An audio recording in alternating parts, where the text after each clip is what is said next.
Welcome back to Ferocious Education. This is Ed. Today I'm going to be talking about NIO. This is an update to my long-term series, so you find that one in the description below.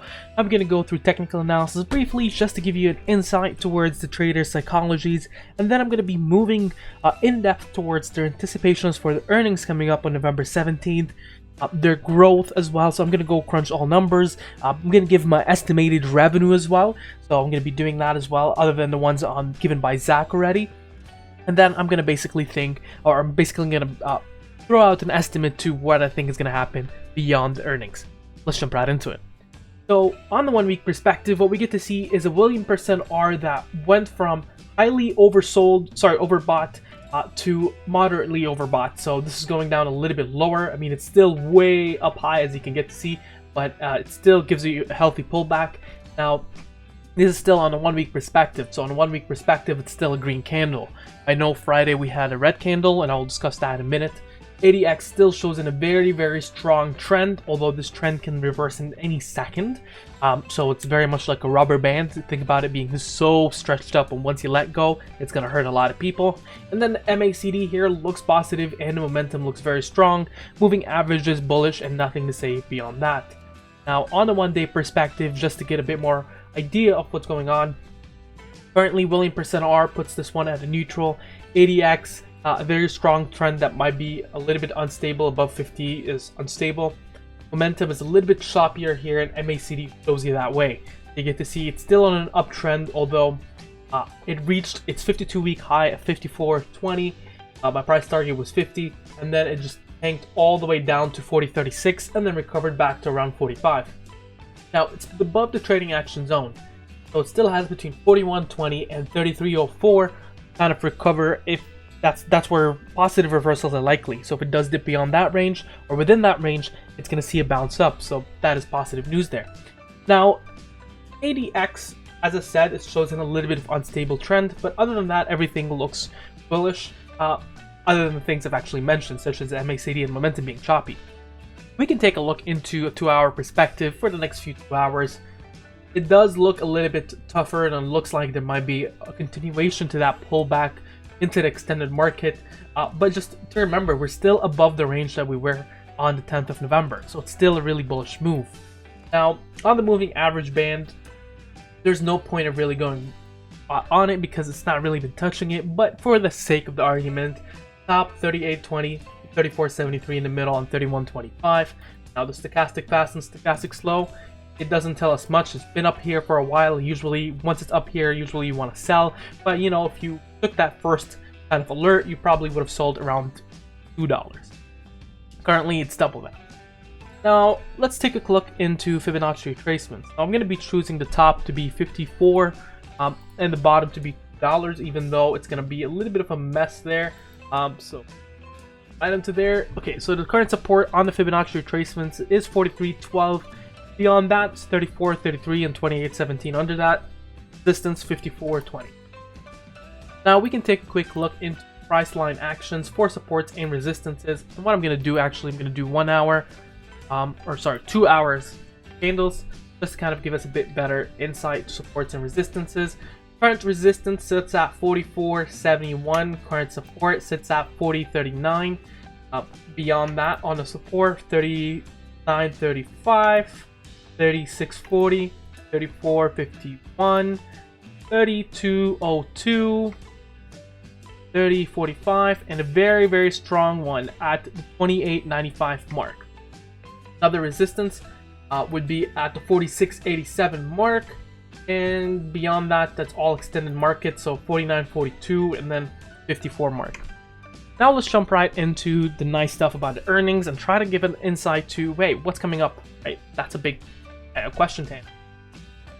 Now, NIO has a lot of different kind of PRs, comes up a lot of times.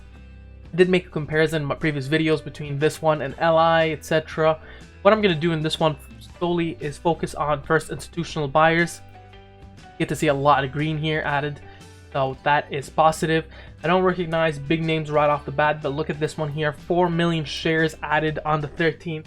So they're extremely bullish on this one. What else we're looking at? well, by the way, they added 4 million shares on this dip, so that's something to consider, right? It looks like on the 13th, there's been a lot of action. There is sheets and sheets. This is all the 13th, and then this is the 12th. There's a lot of action for this one in November. I can probably print this, and it'll probably be around 100 pages. So institutional buyers love this one. You get to see on and off, cashing in, cashing out. It's making them tons of money. But in terms of maybe having some kind of manipulation happening, that could be something probably we're seeing. Now, the estimated earnings, or the actual earnings announcement for NIO is 17th of November. So that is next week, and if you're messing out on the days, that is on the 17th. So on the 17th, basically the EPS forecast is negative 0.17, and the report for the EPS report for the same quarter last year was negative 0.33. So they're anticipating a better EPS, but that's per share. So you got to look into their current available shares currently with previous shares, and I'll show you how to do that. But first, let's jump right into their SEC filings. First of all, I'm going to be doing deliveries, all right? July deliveries, we're going to be using July, August, September, because you remember earnings or quarters finish up in September. I'll mention October, but that's not really important in this earning report.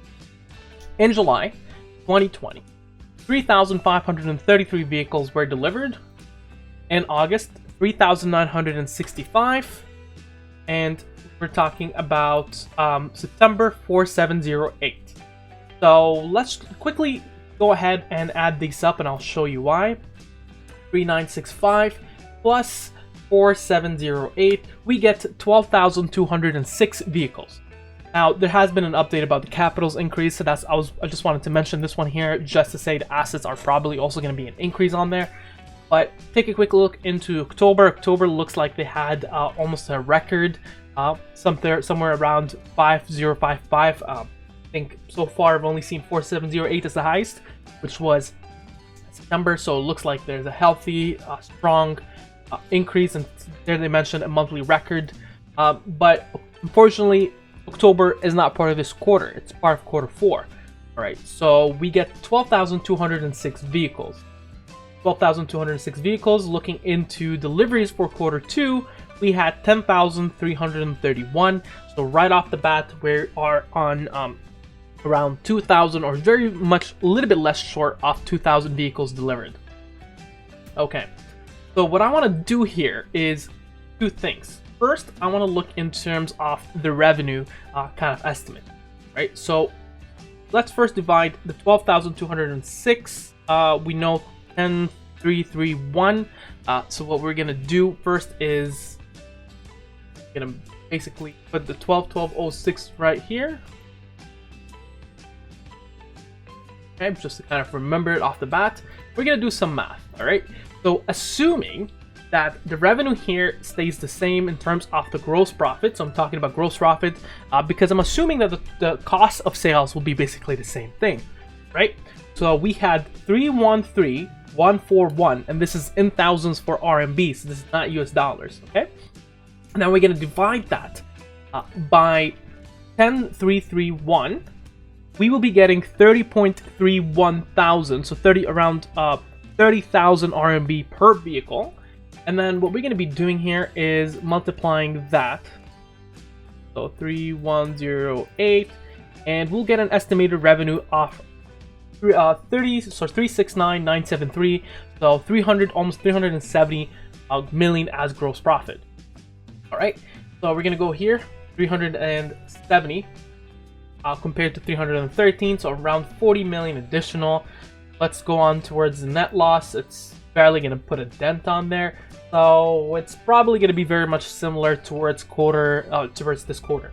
Now the thing here with the EPS is that you have the number of shares, right? Comprehensive loss attributes, etc., etc.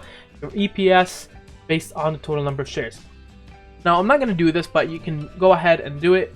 Basically, take that number that I just gave you, which is this one here on the screen, 370 million RMB.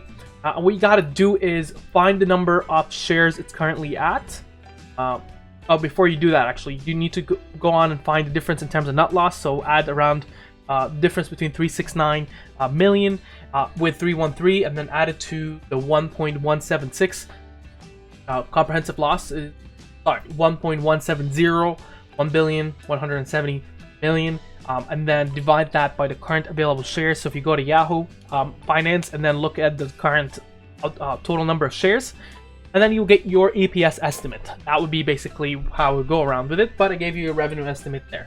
Now, currently, we can take a quick look into their third financial, but that's for September 2019. And we're looking at revenue for 2019. We're looking at 1.836 gross loss, so we're going to be having a gross profit. So year over year, it's going to be quite decent. It's going to be really bullish. Okay. Net loss, it's still going to be better for this quarter. But what we want to look at is the last quarter, and I think there will be an improvement from last quarter based on the numbers we've been receiving. So that is something to consider. Next thing we want to look at is their news. Nothing significant here on the news. NIO launches the 100 kilowatt battery with flexible battery upgrade plans. That's amazing. NIO ES8 won the Special Gold Award at the 7th NIO Industrial Design Competition. The FOTA 2nd anniversary, etc., etc. Nothing significant there. Now, there's been a lot of kind of articles and stuff. Basically, honestly, a lot of it is short sellers. I mean, even this one here, it says short seller warrants. Well, of course, short seller is going to warrant for NIO being this high. Short sellers will also love are shorting Tesla. I short sell sometimes, but I'm not crazy to go and jump in front of a train. NIO and Tesla, I think it has a future. It's probably going to move up higher and higher. It's intrinsic value over books. That's one thing you got to really be careful of. So we covered an earning estimate, we covered delivery updates. Now comes into question, what's the next move? All right, we've had a red day. We're currently sitting very close to the support at 44.51, down to the 43.73. I would put my stop limit somewhere, I would say around the $40 mark. But I think if it's going to dip, it's not going to crash all the way down. It probably will accumulate something very similar to what has happened here, and then go back towards being bullish again. That is my perspective towards this. I think this one has a massive future. It's one of my long-term ones. You get to see it has its ups and downs. Of course, it's kind of going on almost parabolic, which we can get to see here. So that's a dangerous move, and you do expect a correction. That's the only dangerous thing, but I'm really bullish on this one. But the big thing is know when to cut your losses and re-enter, right? You want to know when to lock in profits. You should be locking profits if you took my alert somewhere back here. Start locking some around here, right? $50 was a really nice mark. You can get to see where it's moving. If it's moving, start locking them some of these profits, because institutional buyers are locking some. And then, you know, have half your position onto earnings. And if the earnings are hit, because you're always going to expect buy the rumor, sell the news, right? You're going to expect to pull back, at least right away. You know, people will just sell. And so you want to make sure that, you know, you get a better average. That's my opinion on it. What do you think about the sticker? Make sure to mention down in the comments below. Subscribe and like. You have a wonderful day.